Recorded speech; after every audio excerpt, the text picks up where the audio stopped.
Feed Hangar, Royal Palace, day. The Naboo Royal Starship flies into the hangar and comes to a safe landing. The entrance ramp opens up and Padme, the Gungan guards, Jar Jar, her handmaidens, and Anakin all walk out of the ship and are greeted by C.O. Bibble, a governor of Naboo.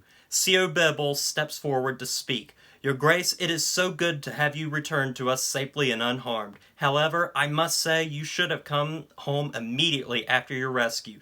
The people have been worried. The people are so kind, but I had business to deal with on Coruscant that had to be dealt with immediately. I see, says C.O. Bibble. C.O. Bibble looks at Anakin, and you must be the legendary Anakin Skywalker. I must say, what you did saving our queen, I don't know how we can ever repay you. That would be unnecessary, sir. I was just doing my part is all. Nevertheless, Naboo thanks you. Anakin is to be my personal bodyguard. I want him to have a room in my quarters where he'll always be close by. Of course, with your kidnapping, no doubt the Separatists will try again. It also couldn't hurt having a Jedi Knight around to protect Her Majesty. I'm just a bodyguard now, I'm afraid. My days of being a Jedi are over. Well, we'll be glad to have a man of your skill. Padme, says Jabal off-screen. Just then, Jabal and Rui Nabiri, Padme's parents, run into the hall and come over to embrace her in their arms. We're so happy you're all right, dear. We were so scared, but we never lost hope, says Rui. Mom, Dad, thank you. I'm all right. See, I'm here. We could have lost you, says Rui. You should be thanking Anakin. He's the one who rescued me. Rui turns to look at Anakin. Thank you, says Rui. It was nothing, sir. In fact, we'd love to have you over for dinner. Because of you, our daughter is home safe. That's very kind of you, sir, but no buts. I want you to come. It's to honor you and my daughter's return. Anakin looks at Padme. She nudges him to accept. All right, then. Corridor, Royal Palace, day. Anakin, C.O. Bibble, Captain Panaka, and Jar Jar walk in a line down a long corridor inside the castle. Your story is quite amazing, really. It's even more amazing that you all got out alive, says C.O. Bibble. Not everyone, Misa would say, lost several good Gungans that day, says Jar Jar. We'll remember their sacrifice, Jar Jar. And you say this ship, C.O. Bibble says to Anakin. It's the largest of its kind. We probably only scratched the surface of what's on there. I'm starting to believe it was the right decision for the Queen to have you join us. You're very smart, it seems. Anakin, C.O. Bibble, Captain Panaka, and Jar Jar walk in front of a large window and look out to the city of Theed and its high walls. Does Naboo still have a standing army? Asks Anakin. No, we got rid of it after the Clone War. Naboo has always been a peaceful planet. Now we only have volunteers. The Gungans were once great warriors with a grand army, but we haven't gathered in a long time. Maybe it's time to see those armies gather again, says Anakin. Do you really think war is imminent, Master Skywalker? Asks C.O. Bibble. After what I've seen, it looks very likely. We should prepare ourselves just in case. I can see how many volunteers we can gather and give weapons to them, says Captain Panaka. Excellent, says C.O. Bibble. Anakin looks out to the busy streets of Theed down below. The Separatists have a clear interest in Naboo, no doubt because you're a peaceful planet and a good friend to the Republic. This was even Chancellor Palpatine's home at one point. It's the perfect place to strike the Republic without going for its heart. It should be your people's duty to protect it. C.O. Bibble stands there pondering on his words and looks to Captain Panaka. Padme's parents' house, Theed, day. Anakin and Padme arrive at Padme's parents' house where they are greeted by her niece, Ryu. Padme, says Ryu. Ryu, says Padme. She picks her niece up and hugs her tightly, happy to see her before putting her down. Who's this? Asks Ryu. A friend from a long time ago. Padme looks over at Anakin but can't help but smile. Dining room, Padme's parents' house. Padme and Anakin enter the dining room, which is being prepared by a young woman, Sola. The two spot each other finally and embrace, happy to see each other. Anakin, this is my sister Sola. Anakin walks up to her. Pleased to meet you, my lady. She hugs him as well. Thank you, she says. At that moment, everyone seems to come into the room. Padme's parents, Sola, and Ryu. Looks like everyone's here. Sit down, Anakin, says Rui. Everyone sits down at the table filled with food. I hope you're hungry, Anakin, says Jabal. A little, replies Anakin. He's being polite, Mom. We're starving. I'm just glad to see you safe. Both of you, says Jabal. Dear, not at the dinner table, please. Let's enjoy ourselves right now as a family.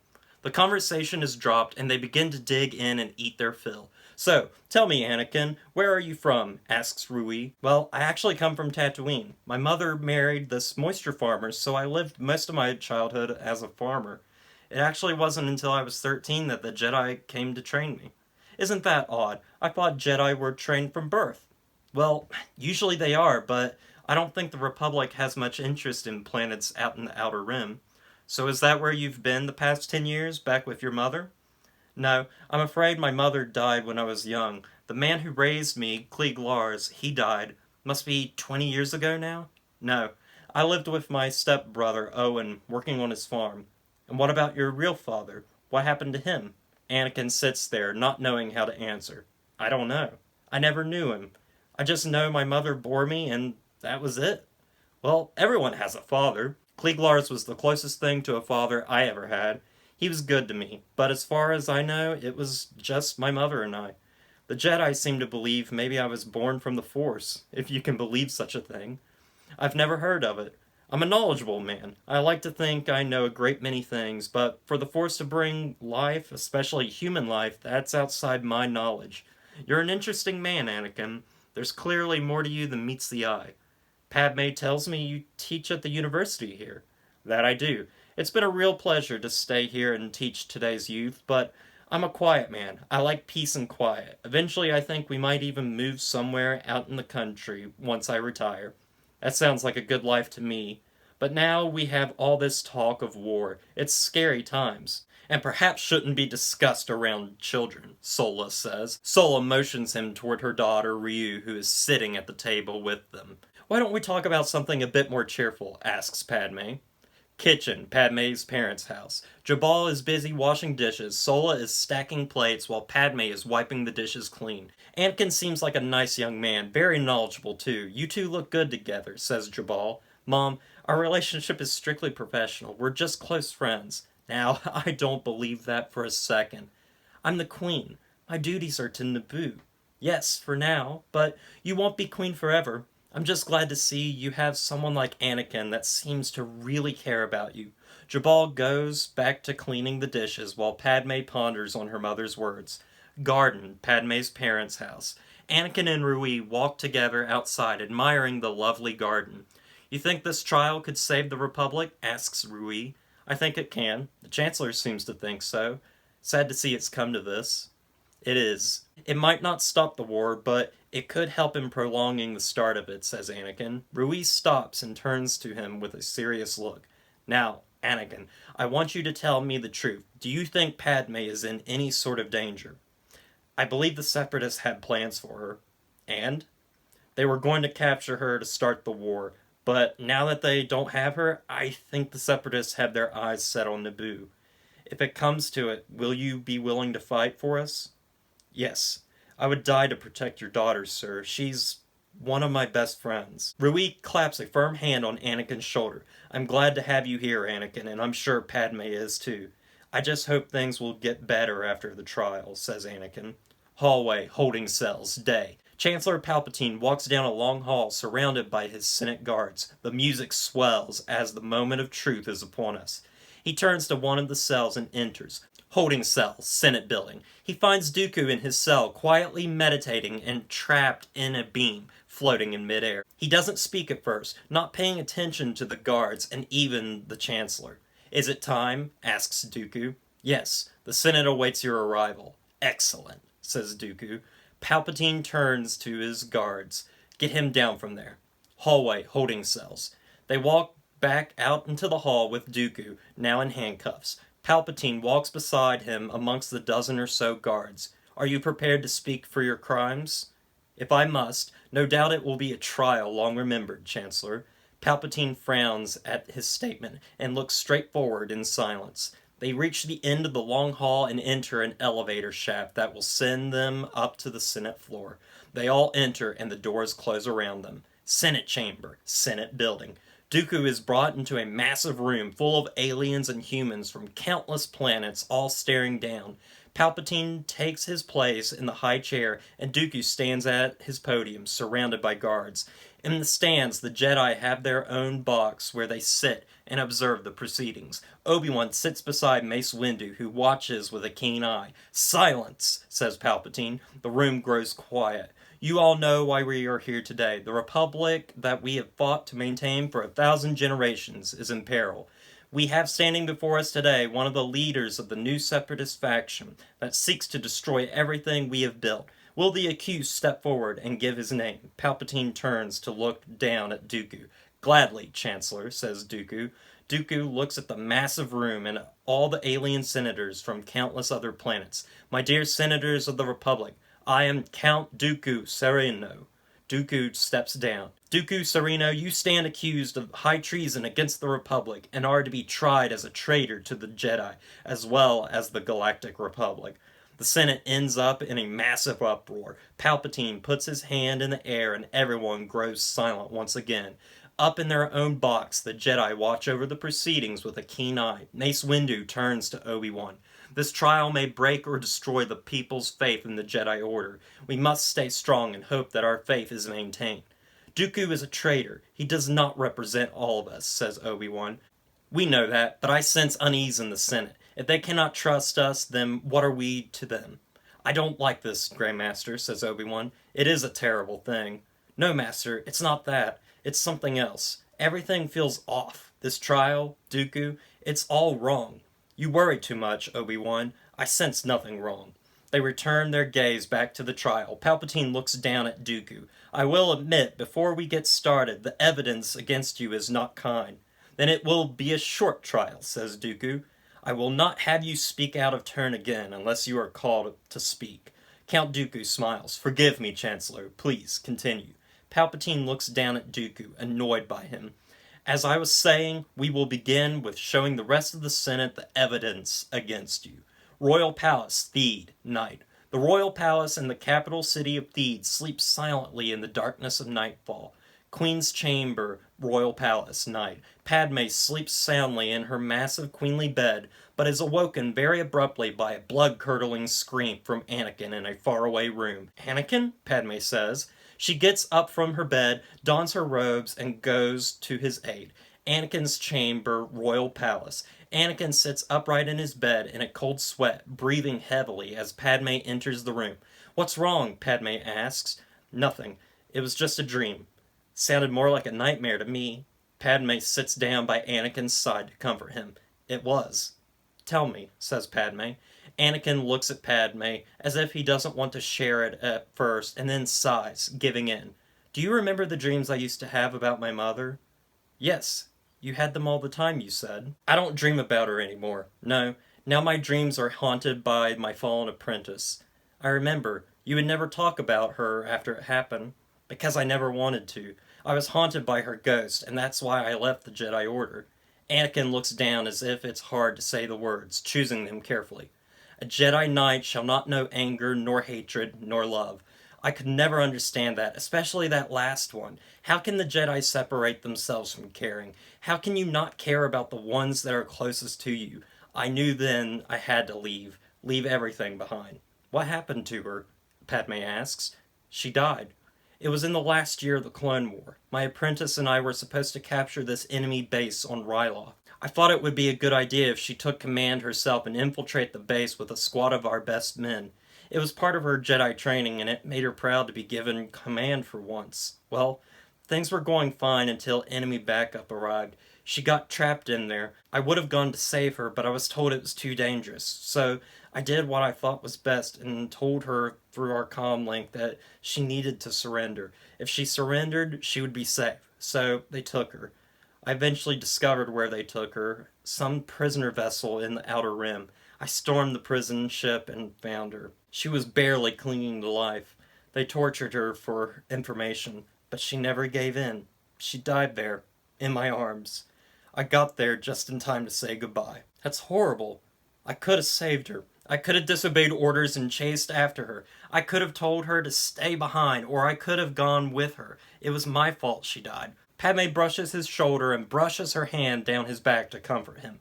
"No, You can't think like that. You couldn't have known what would happen. Sometimes things just happen. We don't know why, but they do, and we have to live with it, no matter how much it hurts. I'm constantly haunted by her ghost now. She never leaves me. Good, says Padme. Anakin looks at her confused. Keep her with you, always. Don't dwell on the past. The past is never pretty. It's ugly, and we have to move on from it. You're a good man, Anakin, and you've done so much good, back then and now. I'm alive because of you. Dooku or Nute Gunray could have had me killed, but you saved me before anything could happen. Anakin breaks down in tears. Padme holds him close to comfort him. I'm sorry. I'm so sorry. Feeling regret is normal. It's part of what makes us human. We're all going to wish we could have done something when the worst happens. You shouldn't be afraid. Anakin looks at Padme through his tears. We should remember their life, not their death. Yes, as I said, you're a good man, and you have a gentle heart, and that's what makes you strong. Anakin tries to dispose of his tears. He looks at Padme as she finds herself very close to him. The moment comes as they finally break their tension and kiss lovingly. They stare at each other after, looking into each other's eyes. Had they done the right thing? They both smile. Anakin takes Padme's hand and weaves it together with his and stares at her. If I can't be a Jedi, then I'll be yours. The statement makes Padme extremely happy, and they kiss again. Senate chamber, Senate building, night. There is unrest in the Senate chamber as they boo angrily with the facts. Obi-Wan looks down from his seat in the box set aside for the Jedi. He watches with his hand to his lips, thinking, taking everything in. Palpatine puts a hand in the air to call for silence in the room. The silence comes, and he looks down at Dooku. Now I think we all desire to know why you kidnapped Queen Amidala. I seized the Queen of Naboo in hopes that things could be settled peacefully. The Queen's life for complete segregation from the Republic. It was my plan. I wanted little bloodshed, but I was wrong. War is much easier. If we want something, we should fight for it, says Dooku. Your idea of peacefully is far different than my own. I guess you weren't able to foresee her rescue, though. The Queen is safe now, and you're in our hands. So I am. I did not foresee this outcome, but that's all right. Sometimes plans change. There's very little you can do from here as far as I'm concerned. There still is the question of your ship. We've still found no trace of it. And you won't. It was built to be concealed. And funded by the Trade Federation as well. Once you are dealt with, Nute Gunray will see to a similar fate once your vessel is found. The Federation have served the Separatists well. Because of them, we are not just rebels, but a full-fledged army to challenge the Republic. And what about these Separatists? Who is at the top of this faction? I serve another who is both stronger and wiser than I. He has prepared for this day for a long time, and now he will see his plan brought to fruition. Despite my decision to deal with things peacefully, it will go according to his plan. Dooku smiles. You seem rather pleased, Dooku. I just find all this quite funny is all. I'm sure others disagree with that statement, says Palpatine. Dooku grows silent and says no more. Obi-Wan shakes his head at all this. He is not convinced. Something is wrong. This is all wrong, Master. What do you mean? Asks Mace Windu. It doesn't make any sense. Why would Dooku be so open about being guilty? The evidence is against him. He knows he's guilty, says Mace Windu. It can't be that simple. Something else is going on here. My mind is finally becoming clear. He wanted to be caught. What? Why? That wouldn't make any sense. It completely goes against his plan. Obi-Wan turns back down to look at the proceedings. I now ask one final question, and I think it's the one we want answered most. Why did you betray the Republic? Asks Palpatine. Dooku chuckles to himself and then pauses. He looks up at all the senators from all the many planets and just smiles. Because I no longer believe in it. There is an uproar in the Senate, and senators from all over yell in their native tongues, bothered by this statement. Quiet, quiet, please, says Palpatine. The Senate becomes silent once again. Palpatine looks down at Dooku sternly. I believe we have heard all we need to hear from this trial. We will now call for a vote, but I ask, is there anything else you wish to say before we begin? Palpatine asks. Dooku smiles and steps forward. Actually, there is, Chancellor. Dooku looks at all the senators, looking at all their faces as he prepares for a final statement. You are all a pack of old, misguided imbeciles. The Republic you love is dead, and I assure you the Separatists shall have their victory. Dooku looks down at his energy binders that have bound his wrists together. You may bind me, imprison me, even kill me, but my influence and that of the one I serve will live on. Dooku looks up at all of them. This trial is meaningless. Even now I am preparing for the destruction of one of the Republic's most beloved people. What are you talking about? Says Palpatine. Everyone leans in, on the edge of their seat, prepared for Dooku's answer and what this ultimately all means. I have fooled you all, even you, Chancellor, and the all-so-powerful Jedi. Guards, take him away. We have no farther need of him at this time, says Palpatine. Where will you take me, Chancellor? I'm not even here. I've never been here. At that moment, Dooku's body flickers and disappears, and a proxy droid is left in his place. A droid, merely taking the form of Dooku. It was a lie. Everyone jumps up in surprise as the Senate room goes into mass hysteria. They have been tricked. Obi-Wan looks at Mace Windu, who looks very concerned. It looks like you were right, Obi-Wan, but if he's not here, then where is he? Asks Mace Windu. He said he was preparing to attack the Republic. But where? Asks Mace Windu. Anakin's chamber, royal palace, morning. Anakin wakes up in his bed with Padme laying down beside him asleep. He smiles at her and gets up, putting his clothes on and walking out. Padme's audience chamber, royal palace. Anakin walks into the audience chamber as Captain Panaka barges in. He looks worried. Is something wrong, Captain? Is Her Majesty still in bed? Yes. Should I go wake her? Asks Anakin. No. But you should come with me, sir. It's urgent. Anakin takes that in, pondering on it. Gates of Theed, morning. Anakin walks with Captain Panaka up the walls of the city, wondering what is going on. Captain, you still haven't told me what this is all about. You need to see for yourself, sir, says Captain Panaka. Once they reach the top, Anakin is met by Siu Bibble, Jar Jar, and a group of Gungan soldiers. Anakin looks confused at first, and then reaches to the walls of the city and looks down below in the fields in front of Theed. The mysterious ship sits hovering over the grass, a massive structure, along with an army of separatists prepared to fight. A beam comes down from the ship, and someone slowly walks toward the gates of the city. It is Dooku. He takes a voice amplifier and looks up to Anakin. I did not think I would find you here, Master Jedi, says Dooku. Dooku looks at his person. Ah, yes, I guess my presence needs some explaining. You must be wondering, aren't I supposed to be on Coruscant, being tried for my crimes? I was, but I've also been here, preparing for my time to strike. You thought I would be so stupid as to be captured by you? What do you want, Dooku? Asks Anakin. I want this city surrendered over to me. Do so, and the people of this fair city, as well as those that live on this planet, will be spared. Tell me, where is the Queen? Asleep, says Anakin. Best wake her up. I want her to be awake for this. Naboo will never surrender to Separatist rule, says Anakin.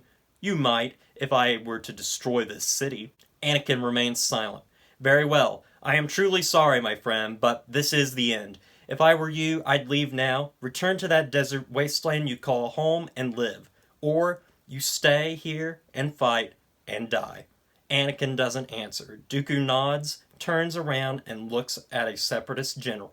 Prepare for battle, General, says Dooku. Dooku walks back toward the mysterious ship as the siege of Theed begins. Anakin turns to Panaka. How many men do we have in the city who can fight? Asks Anakin. Only a few hundred, far from an army.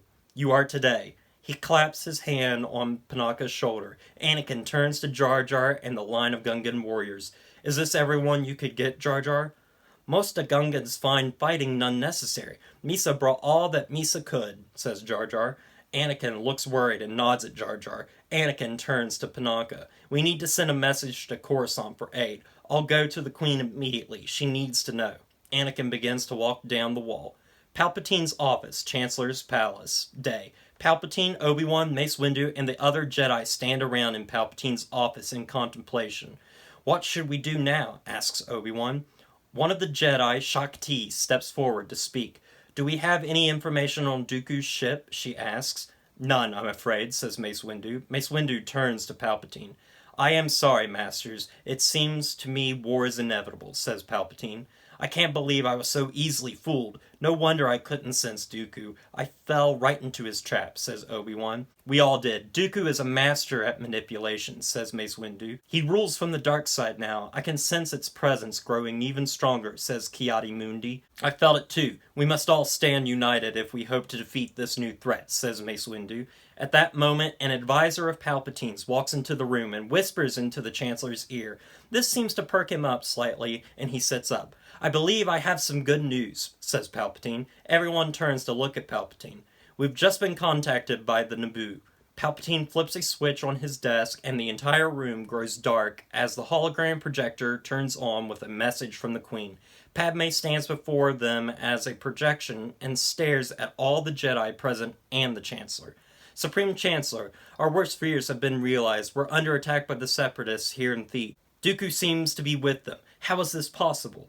We've been tricked, my dear. The trial was a ruse to distract us from the real plan. Are you okay? Asks Palpatine. I'm fine. We're sending out as many volunteers as we can to man the walls. They plan to besiege the city. And the people? Asks Palpatine. Women, children, and the elderly have been brought under my protection. I've opened the palace gates to anyone seeking shelter. Good. See to their needs. Who is in charge of leading the defense? Asks Palpatine. Anakin Skywalker, Padme says. We won't last long, though. We're outnumbered in this fight, she continues. I will send relief immediately, my dear, says Palpatine. Thank you, Supreme Chancellor. May the Force be with you. May the Force be with you, Palpatine reiterates. The transmission ends and the projector turns off as the lights come back on. They sit there in silence, wondering what to say. Naboo is a peaceful planet. They have no army. They won't last long without our help, says Obi-Wan. That's why I'm sending you, Obi-Wan. Me, Obi-Wan says, confused. You saved the Queen once, now save her again. I'll need men, a lot of men, which we don't have. We can supply you with 50 Jedi Knights, says Mace Windu. That won't be enough to deal with an entire invasion army. Obi-Wan turns to Palpatine. Do we still have an army of the Republic? Our armies were disbanded after the Clone War, but I have a better option. I believe now is the appropriate time to use my executive authority. That's why I'm sending you to the Camino system. There you will find your army, says Palpatine. Chancellor, says Mace Windu, shocked. I know what you're thinking, Master Jedi, but as I see it, this is our only hope now. The Senate will understand my decision. Obi-Wan stands up. I'll make for Camino immediately. Obi-Wan bows and walks out of the room as Mace Windu and the other Jedi are left to ponder on this executive decision. Gates of Theed. The Gungans man the wall with Jar Jar as well. Steady, men, steady! Separatist soldiers march forward and point their blasters up at the high walls and start to fire upon the Gungans manning the wall. Fire, says Jar Jar. They begin firing down on a massive army of Separatist soldiers by firing boomers, large blue orbs. They land on the soldiers and explode in a shockwave of electricity that cause some to fall down and become incapacitated. It doesn't stop them for long. As they continue to fire on them, the Gungans remain safe on the walls, but they are barely able to stop the mighty Separatist army which continues to run up the walls line by line. We're doomed, says Jar Jar. Jar Jar looks at the army hopelessly. Streets of Theed. The streets are filled with men, women, and children, crying and fleeing their homes as Naboo guards have everyone make their way for the palace where they will hopefully be safe. Make your way to the palace. Everyone to the palace now. Hurry along, says several Naboo guards. In the cluster of people running around, Padme's parents run together toward the palace as well as her sister Sola carrying her daughter with her.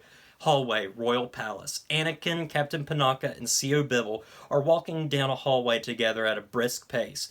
Every available man has been given a blaster, but it still won't be enough, says Captain Panaka. Has the Queen sent a message to the Republic? Asks Anakin. Chancellor Palpatine received Her Majesty's message, but no word on any kind of reinforcements as of yet, says C.O. Bibble. I'm certain the Chancellor will do what he can. Right now, we just need to make sure that the people are safe and they don't break through the gates. Theed's gates are old, but sturdy, but if they manage to get over the wall, says Captain Panaka, Jar Jar won't let that happen, says Anakin. The Gungan, he's a coward, says Captain Panaka. Anakin turns to look at Panaka. That coward is one of the reasons the Queen made it off Dooku's ship. I have faith he'll do his part. At that moment, Padme comes up to them in a rush and a blaster in hand. Where do you think you're going? Asks Anakin. What does it look like? I'm going to fight, Padme says, determined. No, you're not. Your place is with the people, your majesty. My duty is to my people, and I'm not going to sit here and wait for my city to be taken while my people die to defend it. Skywalker is right, your grace. You're too important. We can't risk it, says Captain Panaka. We admire your spirit, but only you can keep the people at ease. They need hope. They need you to be there for them, says Anakin. I can protect them well enough by going out there and fighting with everyone else. Padme, says Jabal off screen. Padme turns and she is quickly embraced by her mother. Her father, Sola, and her daughter stand with her. Is it true? Are we under attack? Her mother asks. Yes, the Separatists mean to sack the city, but we're doing everything we can to hold them off. Rui looks at the blaster she's holding. You're not considering going out there and fighting yourself, are you? He asks. Padme looks at the blaster in her hand. She finally gives up. I was, but Anakin believes my place should be here. He's right, dear. Stay here with us. You'll be safe here. Don't worry, Padme. I won't let the city fall, says Anakin. She nods and places the blaster on her person. All right, but I'm keeping the blaster, just in case. Anakin smirks at the remark. He places a hand on her shoulder. Get you and your family to safety, now. Padme turns and walks off with her family. Anakin turns to C.O. Bibble. Governor, you should go too. We can handle this. C.O. Bibble nods. Take care, Master Jedi, he says. C.O. Bibble walks off. Viewing deck, mysterious ship. Dooku and Nute Gunray observe the progress of the battle down below, behind a wall of glass. Their city will fall soon enough. They do not have the men to defend it, says Nute Gunray. Send the fighters. Have them fire on the city, says Dooku. But the people have already been evacuated. You don't need casualties to strike fear into their hearts, says Dooku. Nute Gunray nods and turns to several of his own men to inform them what needs to be done. Skies over Theed. A fleet of Separatist fighters rush through the hangar bays of the mysterious ship and flood the skies over Theed. Hallway, Royal Palace. Anakin and Captain Panaka stand together when they are disturbed by the loud roaring noises of enemy fighters outside. Anakin runs to a window and looks out to see the city flooded with Separatist fighters, firing upon the city. Captain, get me in the sky. I'll take care of those fighters, he says. Theed Hangar, Royal Palace. Anakin and a group of Naboo pilots rush over to a dozen starfighters in the massive hangar. Anakin makes his way to one with R2 and C-3PO by his side. Everyone gets in their ships as they prepare to take off and join the fight. Anakin gets inside the ship and begins to fool around with the controls to turn it on. R2 is placed within the ship in a small slot made for droids. He beeps excitedly. You do be careful, R2. There's still so much for us to catch up on, says 3PO. R2 turns to C-3PO and buzzes loudly at him. I am not hysterical, says 3PO. R2 wheezes. You be quiet. C-3PO turns to Anakin. Do be careful, Master Anakin, says 3PO. Anakin closes the hatch of the starfighter and salutes to C-3PO as his ship takes off with several others and they fly into the sky. Skies over Theed. The skies are filled with Separatist fighters as they begin firing down on the wall, killing several Gungans. Some even fire past the wall and into the empty streets and buildings all around. Anakin flies center frame with all the starfighters standing behind him in a line. Alright everybody, let's clear the skies and help our guys down there. We're with you, Commander Skywalker, says Rick Olay. Things begin to get really intense when the battle in the sky begins. Ships from all over zigzag and fire at each other, exploding in the sky in a great fireball or crashing to the ground below. Anakin uses a spinning maneuver and is able to take out a large amount of enemy fighters. He yells enthusiastically, "Nothing beats flying, am I right, R2? R2 whines loudly in reply. Gates of Theed. Jar Jar and Captain Panaka battle up on the walls of the city as they throw down more and more boomers, causing the Separatists to halt in place. At that moment, the Separatists switch their blasters to a new setting, and they quit attacking. Jar Jar looks at them all confused. They stopped. Then the Separatists fire a zipline of sorts up at the wall, and it launches them all forward as they make their way up to the wall. "Oh no," says Jar Jar. "Come on, Jar Jar, we can't quit now," says Captain Panaka. A battle breaks out on the wall itself as they battle furiously with the incoming soldiers. Skies over Theed. Anakin continues to battle in the sky with a thinning army of Separatist fighters. Several Naboo fighters are destroyed in the process. Anakin looks at the army down below. We should start trying to thin out their numbers down there. Anakin fires down on the opposing army, mowing down line after line, but there are too many. Viewing deck, mysterious ship. Dooku and Nute Gunray continue to look down at the battle below and the chaos it has erupted. We should put an end to this. We have enough firepower to blow their gate to ribbons, says Nute Gunray. Not yet, my friend. The time is not right, says Dooku. Nute Gunray looks at Dooku confused, but Nute Gunray gives up and decides to go with it and continues to watch the fighting. Dooku watches and looks up at the sky at one particular Naboo starfighter as it destroys two of his own fighters with ease. Skywalker fights well, Dooku says. He's a pest. Someone should blow him out of the sky, says Nute Gunray. Skies over Theed. Anakin fires at more enemy ships and they attempt to get out of the way of his fire. There's just one more left to deal with in the immediate area. He finally shoots it dead center and it explodes in a ball of fire. Anakin laughs. Got him, R2. The small victory is not celebrated for long, and then suddenly he is fired at from behind. Anakin turns to see what it is. Several ships chase after Anakin, firing at him. It's too much. He tries to dodge them, but no luck. He's fired upon, and it hits his engines. He attempts to keep his ship in the air, but it doesn't work. He goes flying out of control. R2 beeps loudly. I'm trying. Engines are fried, says Anakin. Anakin's starfighter plummets toward the streets of the city down below. He prepares for an incoming crash. Gates of Theed. Captain Panaka fires at several more separatist soldiers as more climb up on the wall. Jar Jar and other Gungans throw boomers left and right, electrocuting several soldiers. Viewing deck, mysterious ship. Dooku turns from the window and to Nute Gunray. Call off the attack, says Dooku. Nute Gunray blinks confused. But if we continue the attack, the city will be ours by nightfall. I know, and they know that too. I'm willing to give them a small reprieve. Let them dwell on their losses. The city will still be ours. Dooku walks off, leaving Nute Gunray to look down at the destruction below. Streets of Theed. Anakin crashes to the empty streets of Theed, skidding across the floor as he comes to a halt. The ship catches fire as he quickly ejects from it all, as well as R2.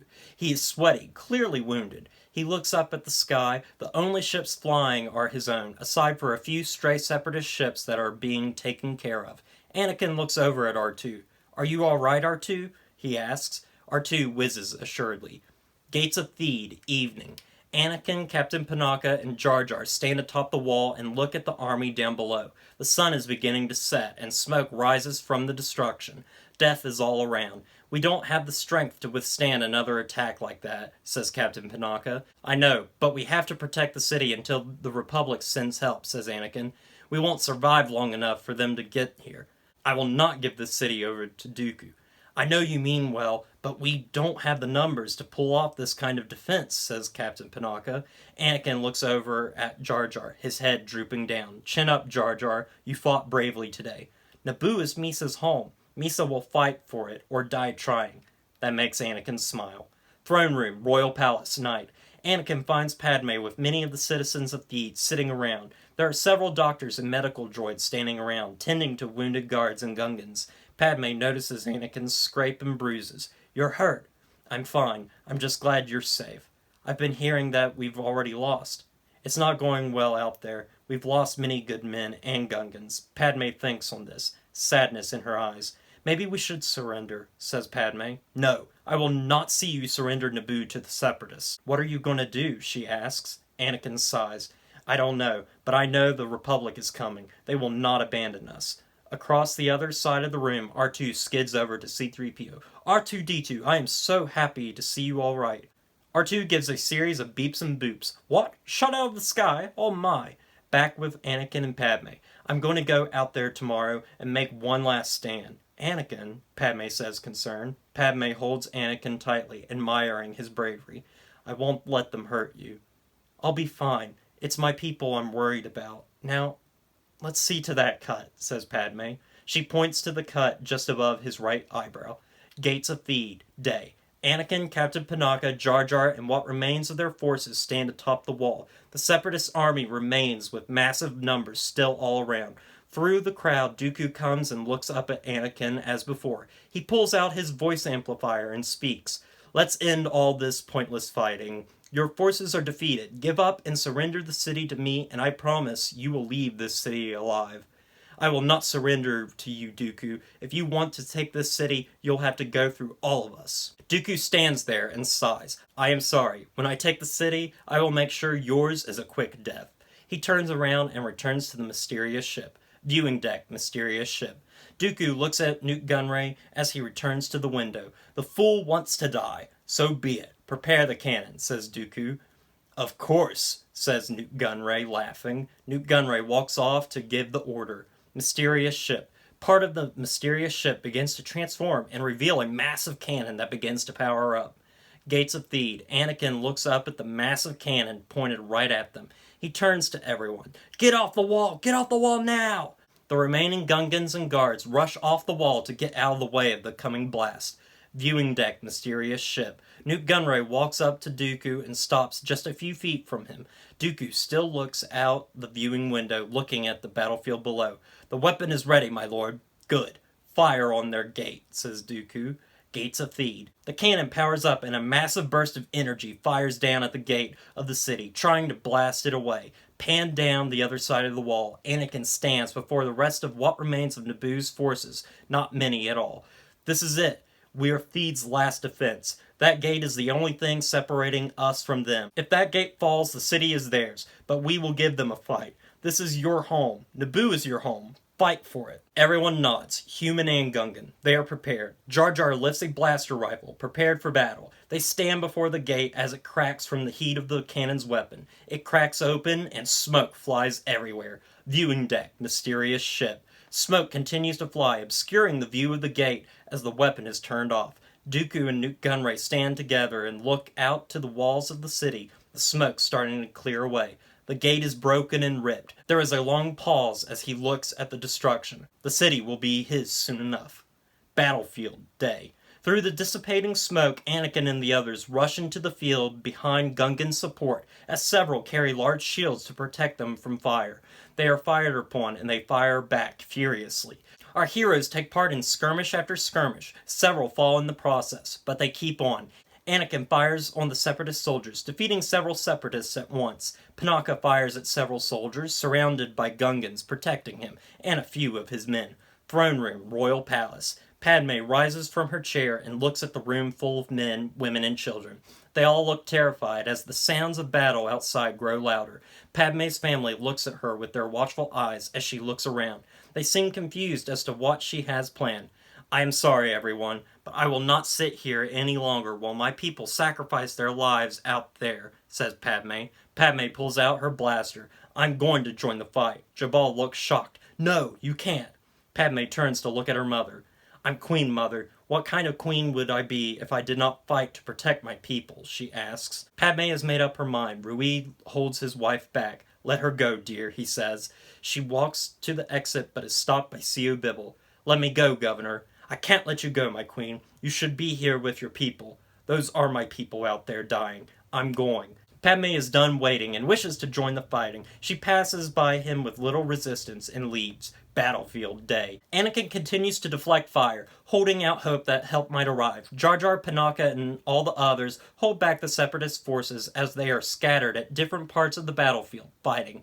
Anakin is fired upon by all sides and shoots at several Separatist soldiers. Soon he gets blasted in the shoulder and falls to the ground. A Separatist comes up to shoot him point blank, but the soldier is blasted away as the shooter is revealed to be Padme. Anakin gets up, holding onto his shoulder. What are you doing here? He asks. Watching your back. You shouldn't be here. Get back to the palace. This is no time to argue, Anakin. I'm fighting, Padme says. Anakin says nothing more. He accepts her answer. Padme then fires behind Anakin at other soldiers, while Anakin fires at soldiers coming from Padme's direction. There are too many of them. The battle rages on as Anakin, Padme, Jar Jar, Captain Panaka, and others get encircled by the enemy. They are in a huge firefight with the enemy, and their numbers are dwindling fast. Padme fires several blasts. Jar Jar watches her carefully. He then sees through the field a soldier with their weapon pointed right at her. Oh no, Jar Jar says. Jar Jar then rushes toward Padme's side as she continues to fire, unaware that she is about to be fired upon from across the field. Out of the way, he says. Jar Jar blocks the fire by throwing himself in front of Padme and is hit. He falls to the ground, holding his stomach, wounded. Padme turns, concerned as Jar Jar falls. Jar Jar, she says.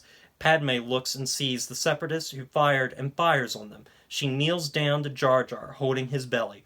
Jar Jar, you saved me. Jar Jar looks up at her. Misa just being brave. You were, she says. She looks at Jar Jar's stomach. Are you okay?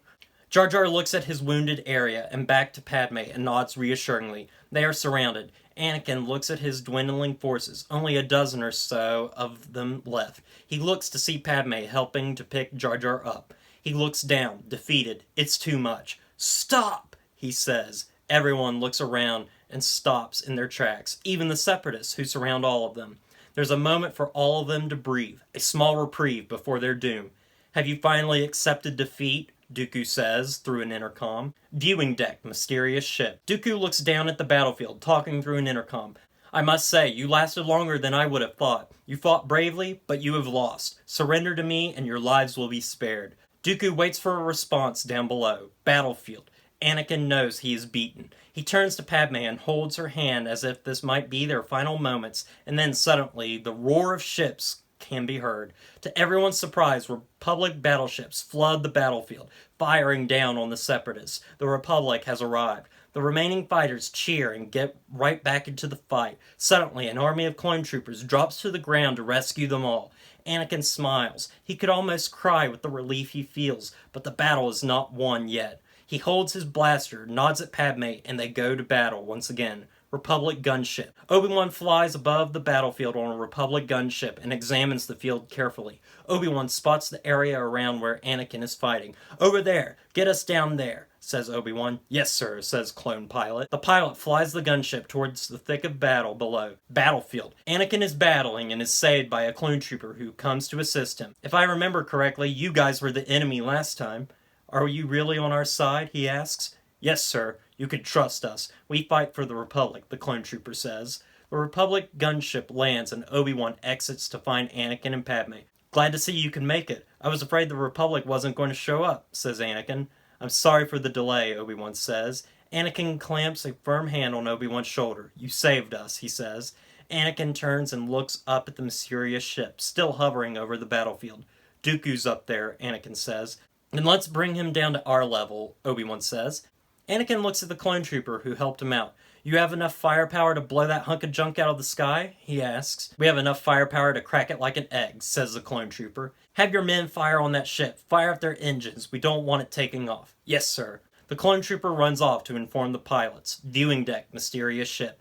Dooku realizes the battle may in fact be lost. How did they get a clone army so fast? We cannot win against their attacks, says Nute Gunray. The battle is lost. Take your men and board the transports. Inform the Separatist Union the war has begun. What will you do? Asks Nute Gunray. I will deal with the Jedi myself, says Dooku. Mysterious ship. Nute Gunray's escape pod and several other transports are released into the sky and zoom away. Just then, the ship is bombarded by Republic fire as they shoot at the ship's engines with continuous fire. There is a massive explosion to the ship, which sends it falling to the ground. Battlefield. The mysterious ship collapses to the ground and a large bowl of dust flies every which way, covering the battlefield in dirt and flame. Anakin tries to protect Padme from the gust of dust. The dust slowly begins to clear on the battlefield as Anakin and Obi-Wan look around. There's the stray skirmish here and there, but it seems the battle might be over. Anakin looks toward the collapsed burning ship. You think Dooku could have survived that? Anakin asks. I can sense his presence still. He's alive in there, says Obi-Wan. Let's find him and finish this once and for all. Anakin is about to make a beeline for the ship wreckage. Obi-Wan tugs on his clothes and stops him. We do this together, he says. Of course, Anakin says. Padme watches them both. Be careful, both of you. Obi-Wan unclips Anakin's lightsaber from his belt. Before we go, you'll be needing this. Anakin takes the lightsaber in hand. Thanks. They walk through the swirling dust bowl and toward the wreckage of the ship. Wreckage. Battlefield. Anakin and Obi-Wan arrive at the fallen ship, which has created a large crater in the ground. The ship sparks and flames and isn't going anywhere. Anakin and Obi-Wan stand and watch as someone stirs from the rubble. Dooku arrives, stumbling, head bloody, but prepared for what's to come. Are we certain it's him this time? Anakin asks Obi-Wan. Oh, it's me this time, I assure you, says Dooku. You're going to pay for all the people you've killed today, Dooku, says Anakin. I'm afraid your separatist movement ends here, says Obi-Wan. Dooku stands there and simply laughs at them. No, it's only just begun. This war will last for years. Many will die just like these past few days, says Dooku. And you'll have no part of it, says Obi-Wan. Then my master will continue on without me. This has been his work after all. It's always been his work. And who is this master you serve, really? Asks Anakin. My master rules from the dark side. While the Jedi have prospered, my master has risen from the remnants of the past. He is Sith. Obi-Wan looks shocked. That's not possible. The Sith has been extinct for a millennia. And now they rise again, bigger and stronger than before. The Sith demand vengeance for what was done nearly 1,000 years ago. You and your master won't get the chance. We'll destroy you as we destroyed you once before, says Obi-Wan. Dooku turns to Anakin. With the Chosen One by your side, to bring balance to the Force as the prophecy says, tell me, have you Jedi ever thought to consider what exactly that means? He asks. The two brush this off. Enough of this. You're coming with us, says Obi-Wan. You'll have to duel me first. Let us honor the return of the Sith with a saber duel, Dooku says. Dooku pulls out a red lightsaber and smiles at his opponents. You're in no shape to fight at this point, Dooku, says Obi-Wan. The man you knew as Dooku is no more. That man has been forever destroyed. He has been reborn through shadow as Darth Tyrannus. I don't care what you call yourself. Let's stop the talk and fight, says Anakin. Very well, says Darth Tyrannus. Together, Anakin and Obi-Wan proceed to fight Darth Tyrannus. Tyrannus is a good swordsman, blocking their blows and putting up quite the fight, despite his injuries. Anakin and Obi-Wan slash at him through the dust as Darth Tyrannus attempts to throw debris at them using the Force. They are able to cut through the debris and try their best to overtake him. Darth Tyrannus force pushes Obi-Wan out of the way, and now it is a one-on-one duel between Anakin and Tyrannus. You are strong, Skywalker, very strong. I feel it in you. The rage, the anger, the fear, the dark side, says Darth Tyrannus. You don't know me. That same fear is in every Jedi. It's because you're afraid to embrace the dark and only keep to the light. I could teach you to master both. There you will find true balance.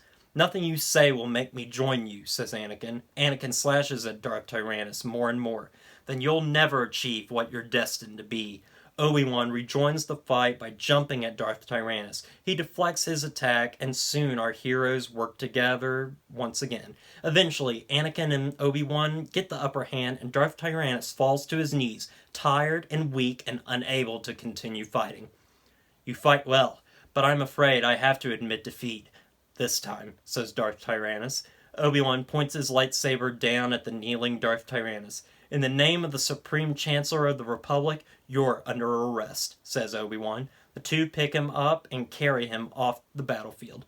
Battlefield Day. The battlefield outside the gates of Theed is a disaster of destruction and war. Dissolved to field. It's the same field as before, now with the sign of war and battle all gone. The mysterious ship destroyed, but the crater where it landed remains. Throne room, royal palace, day.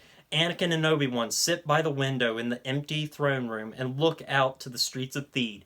You should be very proud, Anakin. If it weren't for you, this city would have fallen to the Separatists, says Obi-Wan. I wish I could celebrate, but I can't forget the good men and Gungans that died to defend the city. Anakin looks out to the clones that march through the streets of Theed. I didn't save Theed, they did. Without them, the city and the entire planet would have been lost. I won't lie, I wasn't expecting for you to arrive with an army of clones by your side. We fought against them in the last war. These can be trusted, says Obi-Wan. They are the Republic's army, commissioned by the Supreme Chancellor himself. Palpatine is a wise man. I don't think he would make a decision like this if he didn't think it was the right one. Though I'm glad we have them, and I'm glad we won the day, it is concerning that he did this without approval of the Senate first. Again, I trust the Chancellor, says Anakin. Obi-Wan looks at Anakin, who looks very concerned. Something is still troubling you. What is it? Obi-Wan asks. It's about what Dooku said. Do you think the Sith have really returned? He asks. As hard as it is to believe, I think there's some truth to it. The Sith have been gone for 1,000 years, but still the dark side grows. I sense a dark power covering the whole galaxy in shadow. Still, day by day, we are farther from achieving any semblance of balance. I don't believe in prophecy. People think I'm some chosen one based on my abilities and my birth, but the way I see it, I'm just a man. Maybe you're not the chosen one, and maybe the prophecy is just a bunch of nonsense, but you can't deny the great things you've done. The galaxy could use just a man, says Obi-Wan. Dooku spoke of balance down on the field, achieving both light and darkness, but Sith reached toward the dark and the Jedi to the light. How can you do both?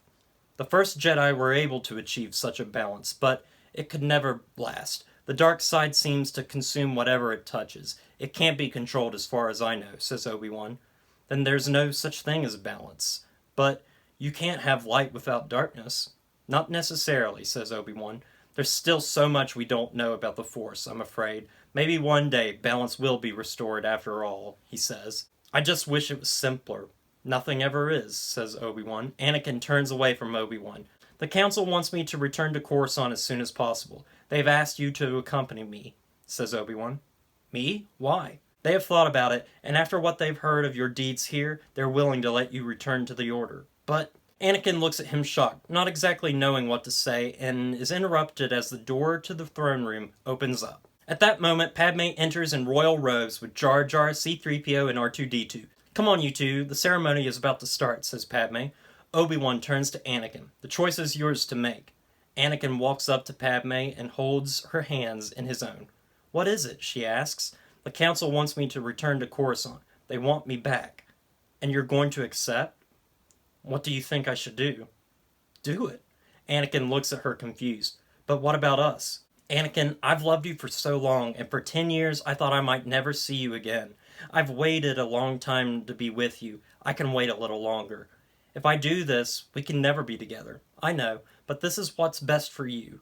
She smiles up at Anakin and kisses him on the cheek. Spaceport, Naboo. Several clone troopers march Darth Tyrannus up the ramp and into a Republic cruiser. Anakin and Obi-Wan bow before Padme and her family, handmaidens, guards, and C.O. Bibble before they set out for Coruscant. Farewell, Your Grace, says Obi-Wan. Should I ever require help again, I know I can count on Obi-Wan Kenobi, she says. That you can. Anakin steps forward and looks down at Padme. Goodbye, Padme. Until we meet again, she says. Anakin embraces the love of his life, hugging her before bidding farewell. C-3PO places his mechanical hand on R2-D2. Farewell, R2. You have been a stalwart companion, and I appreciate your company. R2 whines sadly. I'll miss you too, he says. And with that, they're aboard the ship and take off into the sky and disappear from sight. Padme looks up with a melancholy look. Master Anakin will be okay, Your Grace, 3PO says. I know, Padme says happily. Coruscant orbit, space. The Republic cruiser flies toward the planet of Coruscant, preparing for a landing on the surface. Landing platform, Coruscant. Anakin and Obi-Wan arrive on Coruscant with the arrested Darth Tyrannus and several clone troopers. They make their way off the ramp to meet with the Chancellor. Palpatine is there to greet them. Master Kenobi, Anakin, thank you both for what you've done. He turns to look at Darth Tyrannus. This time, we'll make sure he doesn't slip through our fingers so easily. He leaves them to their duties and walks away. Maximum security cell, Coruscant. Palpatine walks up to the imprisoned Darth Tyrannus and turns to the guards in the room. Leave us. I wish to speak with him privately, he says.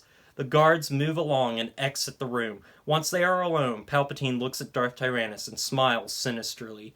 You've done well. The war has begun just as planned, but your capture, I'm afraid, wasn't part of my plan. They can have their small victory, but they won't win the war, says Darth Tyrannus. You were hasty, and that's what brought you here. Newt Gunray and the rest of the Trade Federation escaped. The Separatists will survive even if I'm locked up in here, which I hope won't be for long. I assure you, I'll find a way to free you eventually, but in the meantime, I want to see where this war leads. Soon enough, the Sith will have their revenge for what was done to them all those years ago. Yes, we shall, says Darth Tyrannus. Palpatine starts to walk away. Skywalker will be hard to deal with. If he stays in the fight, he will be a thorn in our side, says Darth Tyrannus. I already have a plan in motion. We need only to plant the seeds. I'll need your help in this, Lord Tyrannus, but not yet. You're thinking of turning him? Darth Tyrannus asks. He could be a powerful ally, and he is a very conflicted man. But he's smart too. We'll wait and see what happens. But in the meantime, we should keep silent. And when the time is right, we shall strike harder and stronger. Darth Tyrannus nods curtly. Yes, my master. And with that, Palpatine walks away. Memorial, Jedi Temple, evening. Anakin stands before a memorial to the fallen Jedi of the past. He looks up at a carved figure in the shape of his apprentice. Obi-Wan comes to him and looks up at the memorial and at the likeness of Anakin's apprentice. For 10 years I've lived with guilt for what happened to her, and I gave up everything because of it. All that's behind me now, and her ghost will no longer haunt me. I realize now the Republic needs all the help it can get, and I want to help, says Anakin. And no doubt you will. Do it for her. Fight for her. For everyone, Obi-Wan says. I will. The Council is ready to see you, Obi-Wan says. Anakin turns to Obi-Wan. Anakin, I've known you since you were a boy.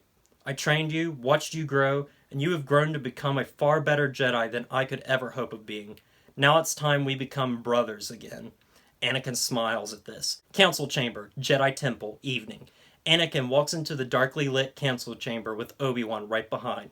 The door closes and the room goes dark. At that moment, lightsabers of varying colors ignite, wielded by hooded Jedi Knights. At the end of the chamber stands Yoda and Mace Windu at the seats of the Grand Masters. Master Yoda, says Anakin, surprised. Begun the Clone War has. Jedi Knights the galaxy needs. Protect the Republic we must, says Yoda. Because of you, the galaxy's faith in the Jedi is maintained. Forgive me, I was blinded by my adherence to the code. That is why we did not accept you then. But now we see the Republic is in peril, and in times like these, I believe the rules can be bent, says Mace Windu.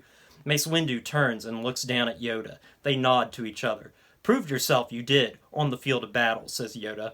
You're a capable warrior, even after all these years later, and it's time we honor your sacrifice. You are the chosen one that will bring balance to the Force, and we need you by our side, says Mace Windu. Step forward, young Skywalker, says Yoda. Anakin walks toward Yoda and stands before both him and Mace Windu. Yoda looks up at all of the other Jedi in attendance. Be reunited into the Order, Skywalker should. Asks Yoda. It is a unanimous answer of yes, as Jedi after Jedi says aye, as it seems to echo through the hall. Aye, says Mace Windu. Aye, says Yoda. Aye, says Obi-Wan off screen. Anakin turns and sees Obi-Wan at the end of the long room, hooded with his lightsaber in hand. He smiles at his old friend. Kneel, says Yoda. Anakin gets down on one knee. Yoda waves his lightsaber over Anakin's shoulders while reciting the ceremonial words. Anakin Skywalker, by the right of the Council, by the will of the Force, redub thee I do, Jedi, Knight of the Republic. Now, rise. Anakin rises proudly as the lights come on, and he is joined by his fellow Jedi and best friend Obi-Wan Kenobi. They come from all over to shake his hand and congratulate him as the music swells on this adventure and the promise of many adventures to come. The end.